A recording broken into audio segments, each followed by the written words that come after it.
ওই আরবি সাহিত্যের ভিতরে পড়েছিলাম, সেখানে এক জমিদার বিবাহ করেছে, তারপরে তার নবপরিণীতা স্ত্রীকে নিয়ে খেতে বসেছে।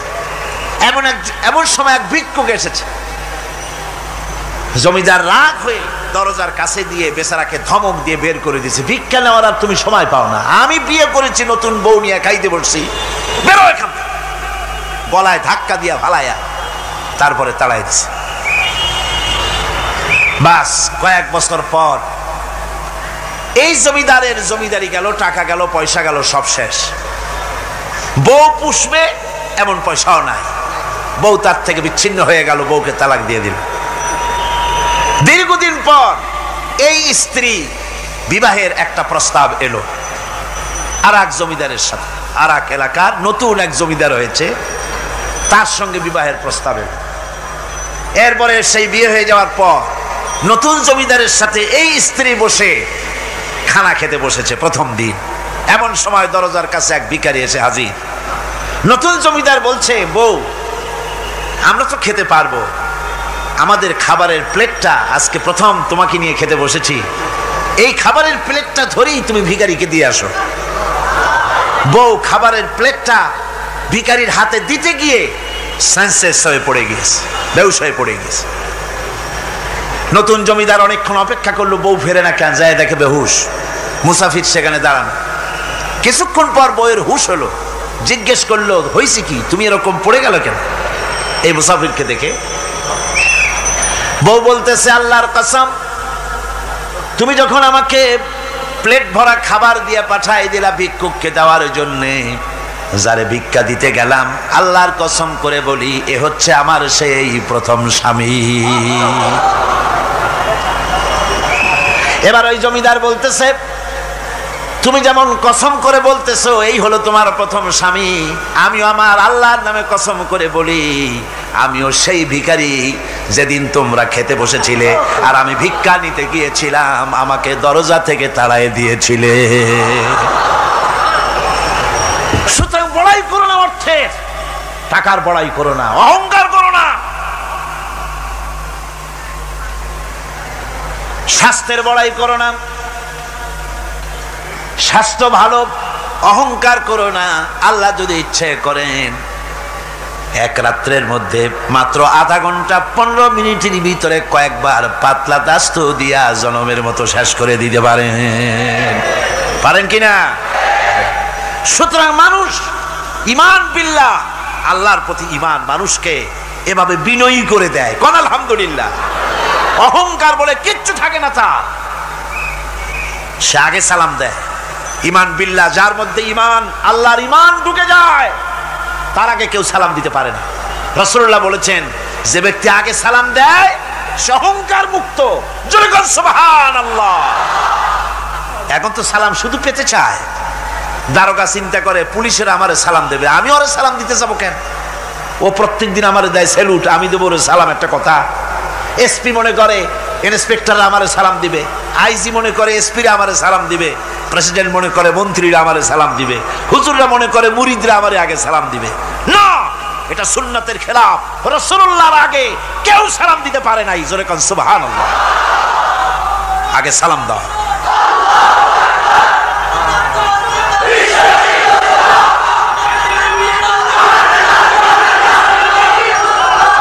এই সালামের প্রচলন, এই সালামের প্রচলন মুসলমানদের মধ্যে বেশি বেশি হওয়া উচিত।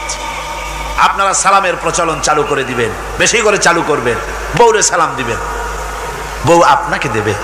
ঘরের মধ্যে ঢুকবেন, ঢুকেই বলবেন আসসালামু আলাইকুম ওয়া রাহমাতুল্লাহি ওয়া বারাকাতুহু। বাইরের থেকে গেছেন, ঘরে ঢুকেই প্রথম সালাম দেন, বউ সালামের জবাব দেবে, বউ আপনাকে দেবে। বাচ্চাদের সালাম দেন, বাচ্চারা আপনাকে দিবে। এরকম সালামের প্রচলন চালু করেন। রাসূলুল্লাহ বলেছেন, মানে একটা গাছের আড়ালে এই সালাম হলো, লোকটা গাছের আড়ালে চলে গেছে, আবার দেখা হয়েছে, আবার সালাম দেয়। এখন এই সালাম কমে গেছে, এখন সালামের পরিবর্তে অনেক কিছু হয়েছে। সালাম দেয়, তার জবাবও দেয় না। যদি বলে কেউ, গরিব মানুষ সালাম দিয়েছে বড় লোকরে, আসসালামু আলাইকুম, ওয়ালাইকুম আসসালাম বলতে চায় না, একটু মাথা নাড়ে। তারপরে জিজ্ঞেস করে, স্যার কেমন আছেন? এই যাচ্ছে, কেটে যাচ্ছে। কি কেটে যাচ্ছে? তোমার কল্লা। আলহামদুলিল্লাহ বলতে পারো না? অধিকাংশ ক্ষেত্রে যদি জিজ্ঞেস করেন কেমন আছেন, এই যাচ্ছে, কেটে যাচ্ছে। আপনার যত অসুখ হোক আগে বলেন আলহামদুলিল্লাহ, তারপরে অসুখের কথা বলেন। আপনার যদি কোনো অসুবিধা থাকে আগে আলহামদুলিল্লাহ কন, তারপরে অসুখের কথা কন। হযরত সুফিয়ান সাউরি রাহমাতুল্লাহ আলাইহি আল্লাহর একজন জবরদস্ত ওলি ছিলেন। একবার তার সামনে এক মুরিদ এসেছে, মাথায় একটা বড় রুমাল খিসা বান্দা। জিজ্ঞেস করলেন, মিয়া তোমার এই মাথাটা এরকম বান্দা কেন? কয় যে হুজুর, মাথার যন্ত্রণায় অস্থির হয়ে গেছি, সেই জন্য মাথাটা বাঁধে রাখছি। এরকম ব্যথা কয়দিন হয়েছে? কয় যে না, সবসময় হয় না, বছরে 2-1 বার হইলেও পারে, নাও হইলেও পারে। বলে বছরে 2-1 বার মাথা ব্যথা হয়, সেই ব্যথাটা দড়ি দিয়া বান্ধে মানুষকে দেখাইলা যে আমার ব্যথা হয়েছে, অসুবিধাটা দেখালে, আর যতদিন ভালো ছিলে ওইটার প্রমাণ স্বরূপ মাথায় কি বান্ধে মানুষকে দেখাইছো। সুতরাং শুকরিয়া আদায় করো সব সময়। আলহামদুলিল্লাহ আলা কুল্লি হাল, সব অবস্থায় আমি ভালো আছি, আমার থেকে আরো অনেক খারাপ আছে। সুতরাং সালামের প্রচলন তারাই করে বেশি যারা বিনয়ী হয়।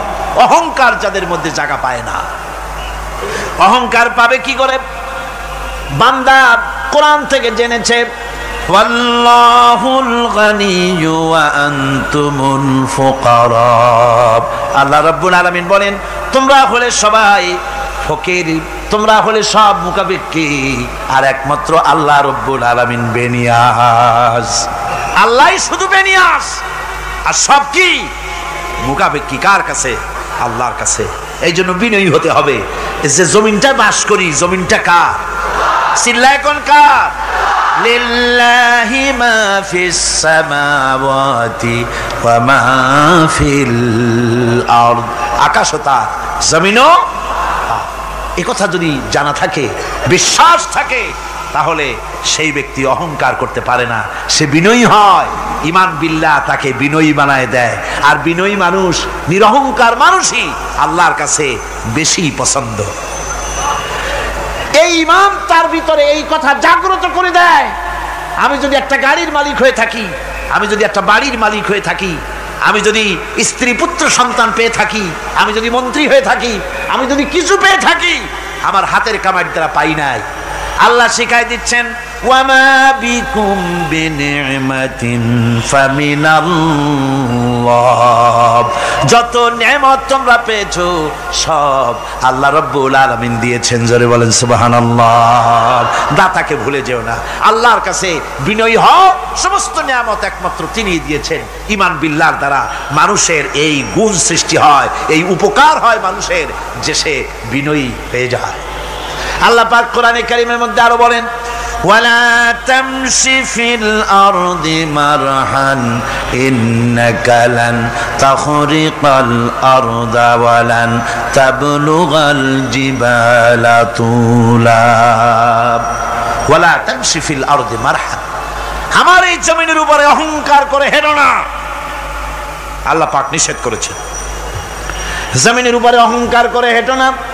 এই জমিনের উপরে অহংকার করে হাঁটতে গিয়া তুমি পদাঘাত করে আমার জমিনটারে ফাটাই দিতে পারবে না।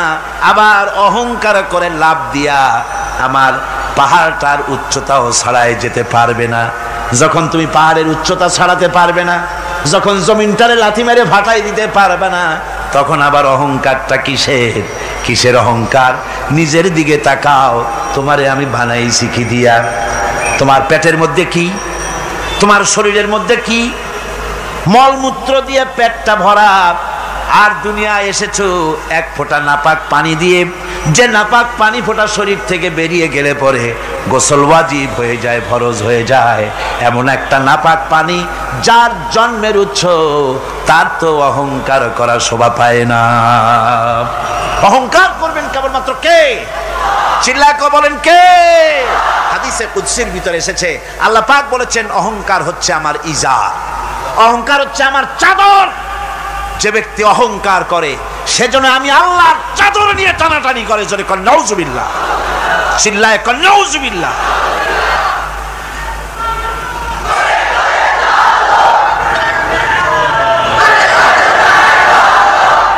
আমার বন্ধুগণ, আল্লাহ রাব্বুল আলামিন কোরআনে কারীমের মধ্যে বলেছেন, আমার সঠিক বান্দা যারা, অহংকার তাদের মধ্যে থাকে না। ওয়াইবাদুর রাহমানিল্লাযীনা ইয়ামশুনা আলাল আরদি হাওনা। রহমানের বান্দা যারা, আমি আল্লাহ পাকের গোলাম যারা, তারা জমিনের উপরে খুব বিনয়ের সাথে চলে। তাদের চলাফেরা দেখলেই বোঝা যায় লোকটা বিনয়ী, আল্লাহর বান্দা। সুবহানাল্লাহি ওয়া বিহামদিহি। কি বলেন? মানুষের চলাফেরা, চাহনি, ওঠা বসা, কথাবার্তা দেখলেই বোঝা যায় না লোকটা কি চরিত্রের? বোঝা যায়। এক পদের মানুষ আছে, গম্ভীর হয়ে বসে থাকে, মনে হয় যেন নবজাদা নসরুল্লাহ খানের শালা। নামাজ নাই। কি হয়েছে? মাইক এমনি আজকে আমি নিজেও টের পাচ্ছি, আমি মাইকের আওয়াজ নিজেও পাচ্ছি না। মাইকটা ভালো করে দেন মাইকের অপারেটর, আর জোরে সোরে একটু জিকির করেন, লা ইলাহা ইল্লাল্লাহ, লা ইলাহা ইল্লাল্লাহ, লা ইলাহা।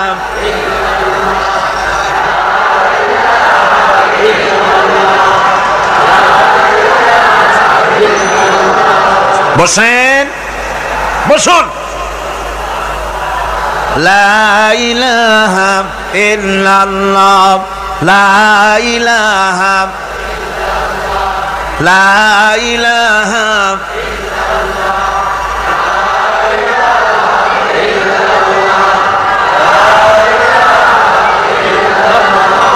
লা ইলাহা ইল্লাল্লাহ মুহাম্মাদুর রাসূলুল্লাহ। বন্ধুগণ, আল্লাহর প্রতি ঈমান আনলে পরে যে গুণ সৃষ্টি হয়, যে গুণাবলী সৃষ্টি হয়, সেই গুণের মধ্যে 2 নম্বরের গুণটা আমি বললাম, বিনয় এবং বিনম্রতা সৃষ্টি হয়, অহংকার মুক্ত হয়ে যায়। এটা হলো 2 নম্বরের উপকার। 1 নম্বরের উপকার হচ্ছে মর্যাদা সৃষ্টি হয়। 2 নম্বরে কি হয়? অহংকার মুক্ত হয়ে যায়।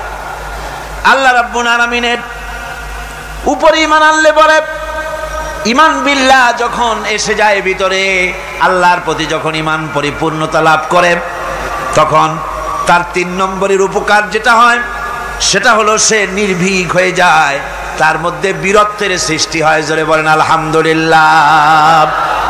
ঈমানদার লোক কোনোদিন কাপুরুষ হয় না। ঈমানদার লোক কাপুরুষ হয় না, বীর পুরুষ হয়। আর পৃথিবীতে কাপুরুষেরা কোনো ইতিহাস সৃষ্টি করতে পারে না। বীর পুরুষ জীবনে মরে একবার, আর কাপুরুষ মরে জীবনে বারবার। পাতিশিয়ালের ডাক শুনে চিতই পড়ে, ট্রাকের টায়ার পাংচার হয়েছে, আওয়াজ শুনে হার্ট ফেল করে। এই হলো যারা নাকি ঈমানের দিক থেকে দুর্বল, তাদের এই অবস্থা। আর ঈমানদার যারা, তারা বোমার আওয়াজ শুনে পালায় না, বরং আহত সিংহের মতো আওয়াজ যেদিকে হয়েছে সেদিকে ছোটে গিয়ে দেখে তার কোনো ভাই আহত হয়েছে কিনা। এটা হলো ঈমান বিল্লাহর 3য় গুণ, 3য় উপকার। আল্লাহর প্রতি ঈমান আনলে পরে মানুষ নির্ভীক হয়ে যায়। মানুষের সবচাইতে ভয়টা কি কন্ত বলতে পারেন? সবচাইতে বড় ভয় কিসের? মৌতের। অবশ্য কেউ কেউ বড় ভয় বউকেও মনে করে যে বউ হলো সবচাইতে বড় ভয়ের জিনিস। স্ত্রীকে অনেকে মৌতের চাইতেও ভয় মনে করে। একবার নাকি একজন দেশের বাদশা, তিনি বলছিলেন মন্ত্রীকে যে আমার দেশের লোকেরা সবচাইতে কারে বেশি ভয় করে? মন্ত্রী বলছে দেশের লোকেরা সবচাইতে বউকে বেশি ভয় করে। বলি এটা একটা কথা হলো নাকি? প্রমাণ করতে যদি না পারো তাহলে তোমার চাকরি শেষ। প্রধানমন্ত্রী তো মুসিবতে পড়ে গেছে। তারপরে সমস্ত লোক দেখেছে, সমস্ত শহরবাসীকে দেখে তারপরে বলছে তোমরা যারা বউকে ভয় করো না তারা সব এদিকে আসো, আর যারা বউকে ভয় করো তারা এ পাশে থাকো। এখন যারা ভয় করে তারা সব একদিকে চলে আসছে। একটা শুকনা শাকনা মানুষ একা দাঁড়ায় আছে, ভয় করে না সেই দলে। আর সব একদিকে। বাদশা আশ্চর্য হয়ে গেল, সব মানুষ ভয় করে একদিকে চলে আসলো, আর তুমি একা শুকনা শাকটা মানুষ, তুমি বউরে ভয় করো না, ব্যাপারটা কি? কয় যে না, বউকে ভয় করি কিনা তা জানি না, আমি আসার সময় আমার বউ বলে দিয়েছে সব লোক যেদিকে যাবে সেদিকে যাবে না, একা দাঁড়ায় থাকবে একদিকে।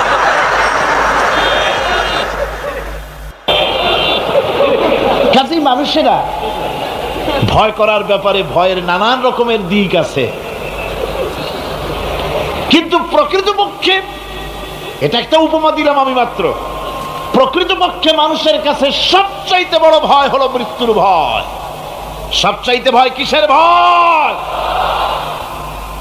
মানুষের ভিতরে যখন ঈমান বিল্লাহ এসে যায়, আল্লাহর প্রতি যখন সে পরিপূর্ণরূপে ঈমান যখন আনে, তখন তার ভিতরে এই চিন্তা আসে, মৃত্যু তো আমার হবে, মৃত্যু থেকে পালাবার উপায় নাই। পালাবার উপায় যদি থাকতো তাহলে না হয় অবশ্যই ভয় পেতাম না, কিন্তু মৃত্যু থেকে তো পালাতে পারবো না, তখন কাপুরুষ হবো কেন? তখন তো বীর পুরুষের মতো জীবন দিতে হবে। কিসের মতো দিতে হবে জীবন? আল্লাহ রাব্বুল আলামিন কোরআনে কারীমের মধ্যে বলে রেখেছেন, ঈমানদার লোক আল্লাহরে যে বিশ্বাস করে তার বড় উপকার হলো মওতকে পরোয়া করে না। মওতকে পরোয়া করে না বলে তার পক্ষে সমস্ত কাজ সহজ হয়ে যায়। কোরআন বলতেছে, কুল ইন্নাল মাউতাল্লাযী তাফিরুনা মিনহু ফাইন্নাহু মুলাকীকুম। মরণ থেকে পালাও তুমি, মরণ তোমায় লইবে ঘিরি। মরণ থেকে পালাও তুমি, মরণ তোমায় লইবে ঘিরি। যদিও সুদূর আকাশ পানে লুকাও সেথায় লাগিয়ে সিঁড়ি। হে মহারোগের চিকিৎসক নাই, নাই সে ঔষধ জগতে। খুঁজিয়া কাতর হইলে কি হবে, পারিবে না তারে ফিরাতে। এ মৃত্যু আসবেই, মৃত্যুর হাত থেকে বাঁচবার কোন উপায় যখন নাই, তখন সেই মওত কাপুরুষের মওত কেন হবে? ঈমান এই উপকার করে মানুষকে, বুকটারে বড় বানায় দেয়। মানুষ শুকনা হতে পারে কিন্তু কলিজাটা বিরাট হয়, তার কলিজাটা বড় হয়ে যায়, আল্লাহর ভয় তার মধ্যে আসে। যেহেতু সে জানে, কোরআনে কারীমের মধ্যে আল্লাহ পাক বলেছেন, আইনামা তাকুনু ইউদরিকুমুল মাউতু ওয়ালাউ কুনতুম ফি বুরুজিম মুশাইয়াদা। আল্লাহ পাক বলেন, দুর্ভেদ্য দুর্গের ভিতরে যদি তুমি পালায় থাকো, মৃত্যু সেখানে গিয়া তোমারে খুঁজে বের করবে, এড়াতে পারবে না। একজন তার বাড়িতে কুত্তা দিয়া বাড়ি ভরে ফেলেছে। ঘরে কুত্তা, খাটের নিচে কুত্তা, ড্রয়িং রুমে কুত্তা, বেডরুমে কুত্তা। তার বন্ধু এসে বলে, ভাই তোমার বাড়ি এত কুত্তা কেন? আগে তো তুমি এত কুত্তা পাগল ছিল না, এত কুত্তা পালতেছো কেন? কয় যে ওয়াজ শুনে আসছে। আশ্চর্য কথা, ওয়াজ শুনে তুমি কুত্তা পালা আরম্ভ করলা? কয় যে না, সব কথা শুনে নাও না আগে। বলে কি? কয় যে ওয়াজের মধ্যে শুনলাম রাসূলুল্লাহ বলেছেন, যে বাড়িতে কুত্তা থাকে ঘরের মধ্যে আর প্রাণীর ছবি থাকে, ওখানে নাকি ফেরেশতা আসে না। তা আমি কুত্তা রেখে দিছি, ঘরের থেকে বাইর হই না, আজরাইল আসতেও পারবে না, আমার জানও কবজ হবে। বন্ধু ছিল খুব চালাক। বন্ধু কয় যে, ও কুত্তা পালা বন্ধু, বুঝলাম আজরাইল আসবে না, কিন্তু কুত্তা কি কিয়ামত পর্যন্ত বাঁচে না মরে? কয় যে না ভাই, কুত্তা তো মরে। কয় কুত্তা মারে যে ফেরেশতায়, তোমারে মারবে সেই ফেরেশতায়, পালাবা কেমনে? পালাবার উপায় নেই।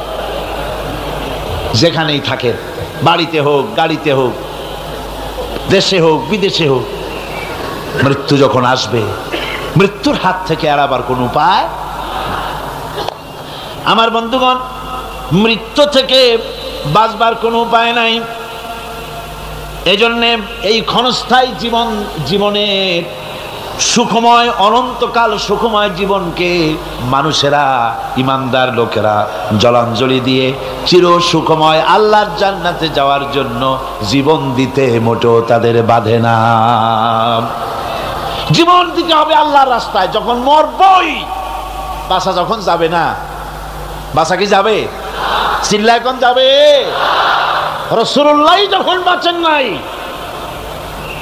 কত বড় কথা, আল্লাহ রাসূলই যখন বাঁচেন নাই তো পৃথিবীতে কে বাঁচবে? রাসূলের যখন ইন্তেকাল হয়েছে সবাইকে মরতে হবে, কোনো সন্দেহ নাই। সন্দেহ আছে? মরা লাগবে। সেই মৌতটা ঈমান বিল্লাহ, আল্লাহর প্রতি ঈমান আনলে পরে ওই মৌতের ভয় আর থাকে না।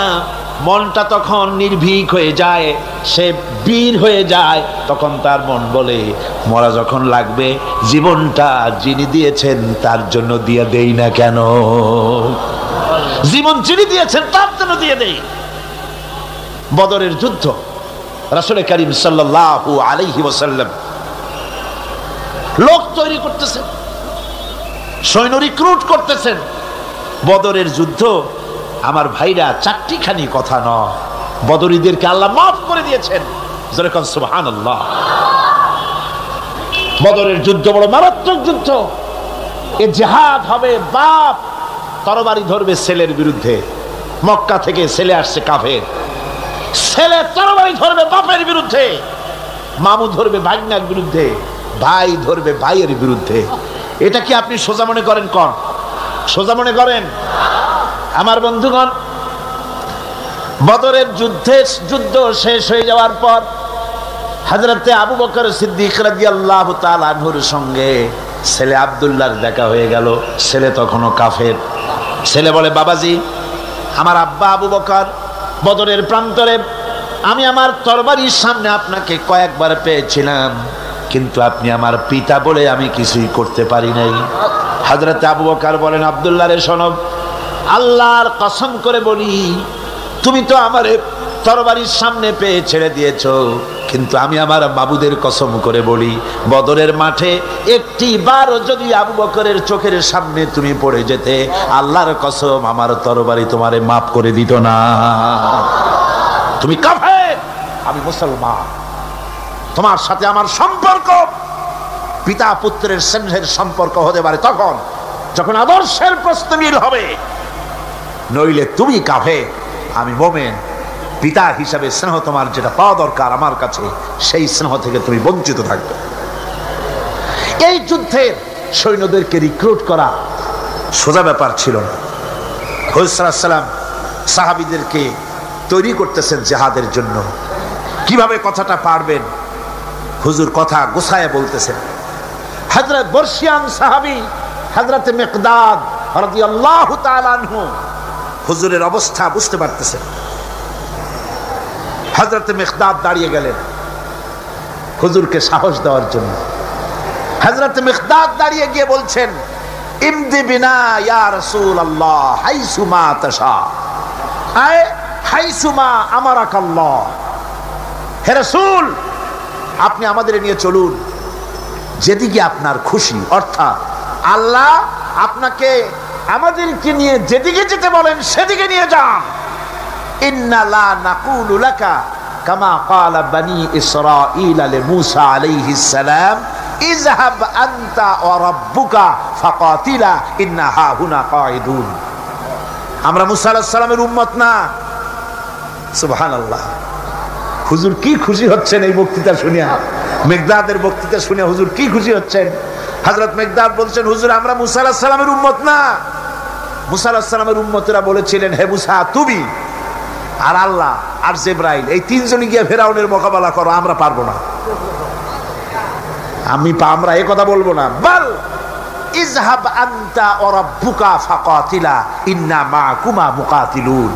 হে রাসূল, বরং আমরা বলি আপনি চলুন আমাদেরকে নিয়ে, আপনার রব আপনাকে যেদিকে যেতে বলে আমাদেরকে নিয়ে চলুন, আমরা আপনার সাথে থেকে কাফেরদের বিরুদ্ধে লড়াই করব, তরবারি চালাবো, ততক্ষণ পর্যন্ত মা দামাত আইনু মিন্না তাতাররাফ, যতক্ষণ পর্যন্ত থামো, যতক্ষণ পর্যন্ত চোখের একটা পাতাও নড়ে, যতক্ষণ পর্যন্ত চোখের একটা পলক পড়ে, ততক্ষণ পর্যন্ত যুদ্ধ চালাতে থাকবো।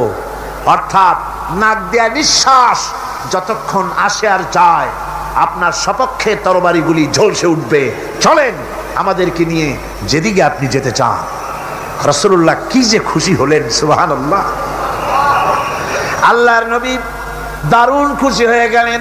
নবীজি বললেন, ও সাহাবীরা, তোমাদের মন মানসিকতা যখন এই রকম, তাহলে কুমু বিনা ইলা জান্নাতিন জান্নাতুন আরদুহা কাস সামাওয়াতি ওয়াল আরদ। কুমু বিনা ইলা জান্নাতিন, ওঠো, চলো আমার সাথে সেই বেহেশতের দিকে, যেই বেহেশতটা ওই বিশাল আকাশের চাইতে, এই জমিনের চাইতে অনেক অনেক বড়।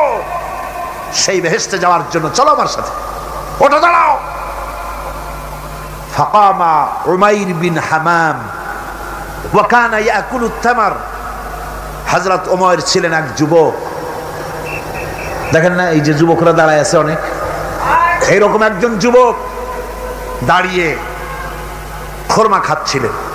যুবকরা যেমন দাঁড়ায় দাঁড়ায় বাদাম খায়, ছোলা ফালায় দেয়, ওই রকম দাঁড়িয়ে দাঁড়িয়ে তিনি খোরমা চাবাচ্ছিলেন আর খোরমার বিচিগুলি ফালায় দিচ্ছিলেন। তিনি বললেন, অকালা বাখবাখ। উমাইর বলছেন, বাখবাখ হলো আঞ্চলিক শব্দ, এর অর্থ হচ্ছে আয়ে মা আযমাহু ওয়া মা আহসানাহু। হে রাসূল, কি সুন্দর কথা আপনি বললেন, কি বড় কথা আপনি বললেন। আপনার সঙ্গে জিহাদে গেলে, শহীদ হলে এমন জান্নাত পাবো যে জান্নাতটা হবে ওই আকাশের চাইতে অনেক বড়।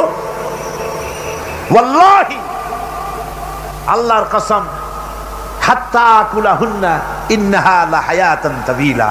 আমি যদি এই সমস্ত খোরমাগুলি খেতে যাই, তাহলে আমার হাতে যতগুলি খোরমা আছে, এই সবগুলি খোরমা যদি খেতে যাই, তাহলে তো বেহেশতে যেতে দেরি হয়ে যাবে।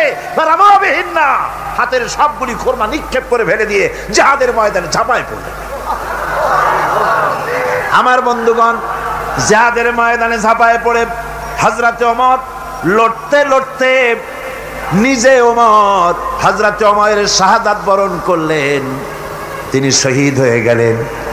জিহাদের শেষে যখন শহাদায়ে বদর, যখন জানাজা হবে, একজন সাহাবী দেখিয়ে দিলেন, হুজুর, এই হলো সেই ওমর যিনি জান্নাতের খোঁজ খবর শুনে হাতের খোরমাগুলি খাওয়ারও সময় পায় নাই। খোরমাগুলি সব খাইতে গেলে জান্নাতে যেতে দেরি হয়ে যাবে, এই জন্য খোরমা ফেলে দিয়ে জিহাদে অংশগ্রহণ করেছিল। এই হলো সেই ওমরের লাশ। আল্লাহর নবী হযরত ওমরের দিকে আঙ্গুল দিয়া বললেন, ওমর, যেই জান্নাতের জন্য খোরমা খাওয়ার তর তোমার সয় নাই, তাড়াতাড়ি করে এসে শহীদ হয়েছ, আমি নবী সাক্ষী দিচ্ছি, ইন্নাকা মিন আহলিহা, আমি সাক্ষ্য দিচ্ছি, অবশ্যই তুমি আল্লাহর জান্নাতি, অবশ্যই তুমি বেহেশতে যাবে। সুবহানাল্লাহ, তুমি বেহেশতের অধিবাসী।